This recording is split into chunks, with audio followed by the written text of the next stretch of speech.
Dalam nama Bapa dan Putra dan Roh Kudus. Amin. Ya Allah Tritunggal Maha Kudus, terima kasih atas hari baru ini. Curahkanlah Roh Kudus-Mu atas diri kami, agar kami mampu berjuang mendekatkan diri kepadamu, sebagaimana yang ditunjukkan oleh Yusuf kepada kami. Jadikanlah kami pendengar sabda yang taat kepadamu. Demi Kristus Tuhan dan pengantara kami. Amin. Inilah Injil Yesus Kristus menurut Matius. Dimuliakanlah Tuhan. Menurut silsilah Yesus Kristus, Yakub memperanakan Yusuf suami Maria yang melahirkan Yesus yang disebut Kristus. Sebelum Kristus lahir, Maria ibunya bertunangan dengan Yusuf sebelum mereka hidup sebagai suami istri. Karena Yusuf suaminya seorang yang tulus hati dan tidak mau mencemarkan nama istrinya di muka umum, ia bermaksud menceraikannya dengan diam-diam.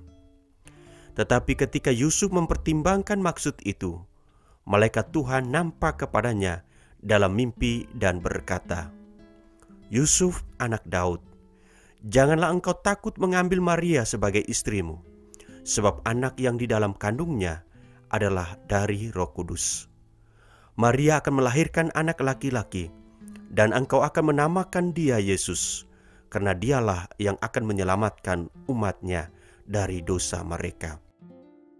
Sesudah bangun dari tidurnya, Yusuf berbuat seperti yang diperintahkan malaikat Tuhan itu kepadanya. Demikianlah sabda Tuhan. Terpujilah Kristus.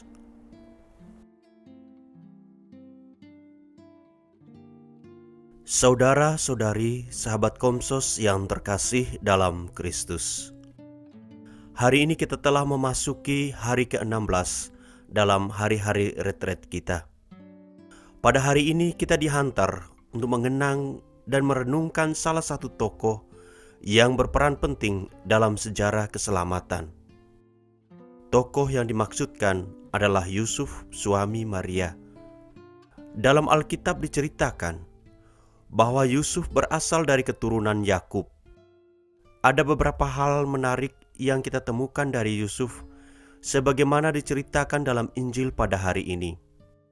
Hemat saya, ini adalah keunggulan yang patut kita teladani dari Yusuf. Pertama, penginjil memperkenalkan kepada kita bahwa Yusuf adalah seorang yang murah hati. Kemurahan hatinya tampak pada niatnya yang ingin menceraikan Maria secara diam-diam karena mengetahui Maria sudah mengandung sebelum mereka hidup sebagai suami istri. Dia tidak ingin mempermalukan dan membawa Maria kepada masalah yang lebih besar, yakni Maria akan dicap sebagai wanita pendosa yang hamil di luar nikah. Kedua, Yusuf dikenal sebagai orang beriman yang terbuka kepada kehendak Allah.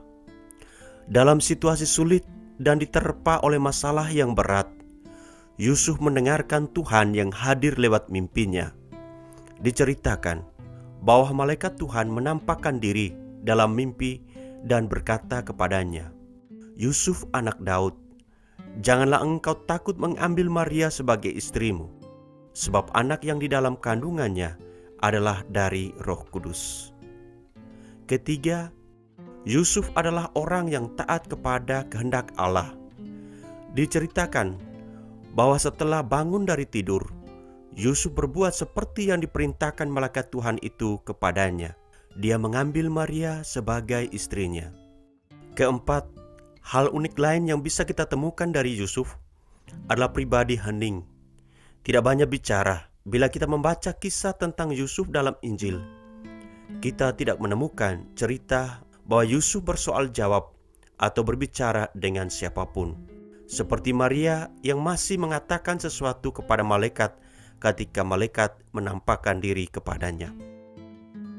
Saudara-saudari, sahabat Komsos yang terkasih dalam Kristus, pengalaman menunjukkan bahwa kita terkadang tidak tahu menjaga nama baik pasangan atau sesama kita. Bila diterpa masalah, kita selalu mengambil jalan pintas yakni selalu berusaha mempermalukan sesama kita. Amarah dan dendam menguasai diri kita, yang mengakibatkan kita susah memaafkan sesama kita. Bercermin pada Yusuf, apa yang kita lakukan ini sebenarnya bertolak dari kenyataan bahwa kita tidak mampu terbuka dan mendengarkan apa kata Tuhan buat kita. Mimpi yang dialami oleh Yusuf, hemat saya, adalah jawaban Tuhan atas doanya. Berhadapan dengan masalah yang dihadapinya, dia mampu terbuka kepada Allah. Dia taat kepada kehendak Allah atas dirinya, di mana dia bangun dari tidurnya dan berbuat sesuatu sesuai dengan yang diperintahkan oleh Tuhan kepadanya.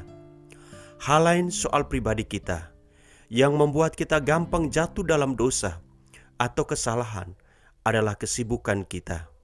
Kita tidak punya waktu hening.